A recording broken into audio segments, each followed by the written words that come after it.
What is up, everybody? First of all, sorry I haven't been on here in a while. For anybody that likes my videos, we have been slammed, and I appreciate everybody out there reaching out to us.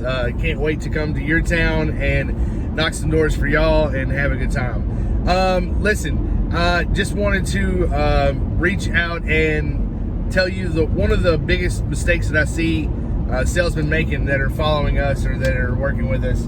And it's no knock on them at all. It's what every salesperson does. You answer analytically to emotional questions. So every question or every objection that we get usually in the roofing world is going to be, you can have an emotional tie to every objection that you have. And how do you tie somebody emotionally? You are going to tell stories. You ever heard the old adage that facts tell and stories sell? Facts don't people don't do things because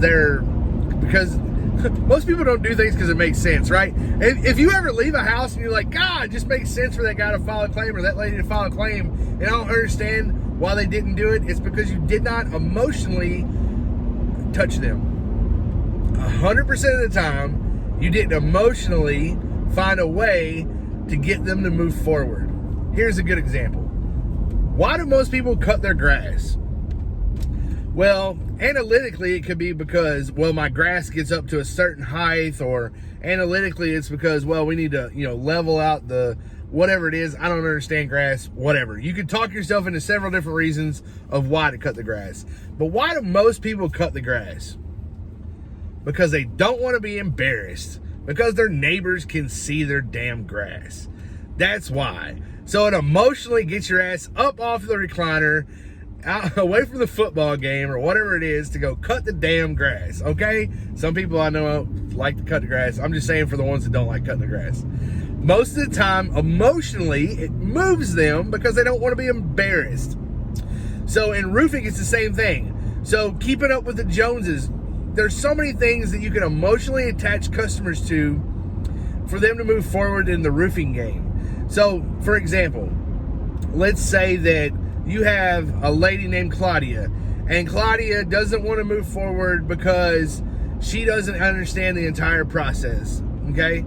So, Claudia obviously is analytical in and of herself, but how do we emotionally attach Claudia to moving forward? Claudia, I completely understand. I tell you what, I had a lady, her name was Betsy. She actually lives in the neighborhood right next to you. And Betsy wanted to know every single step there was to this process. And all I did for her was I said, look, Betsy, I was like, if there's any way that you could just trust me on this one, and I will show you the steps along the way, and I will actually guide you through this. The only way that I win is if you win. The only way I get paid is if you get a new roof, right?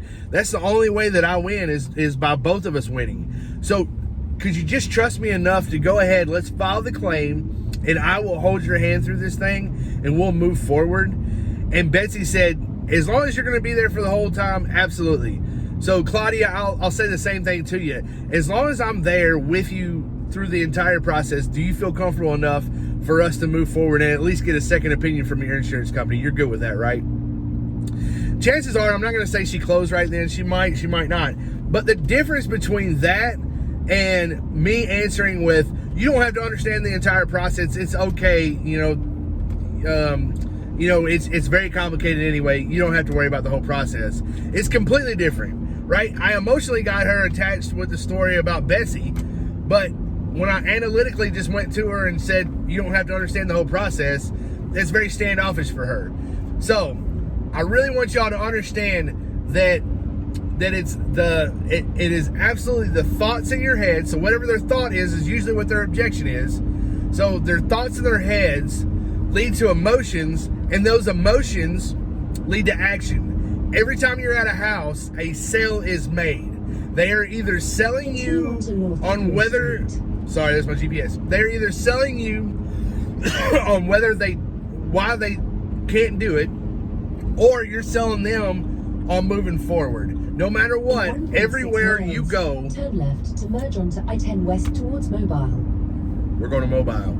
Everywhere you go, a sale is made. Just understand that. And if a sale is not made, I just want you next time to think, did I touch them or move them emotionally in any way? If you need help with that, give me a shout. I love helping. Look, I'm not looking to charge people a whole bunch of, none of that stuff. Look, I like growing your business. If you grow your business big enough, chances are, hopefully you'll be able to afford the roof nuts one day and we can come knock for you. So if you have any questions like that, let me know. Salesmen out there, y'all give me a holler, man. I'd love to talk to y'all about how to emotionally close somebody. So turn left to merge onto I-10 West towards Mobile. looks like I got to turn in a mile. So, all right, I will talk to y'all soon. It's your boy Bizzle. Holla.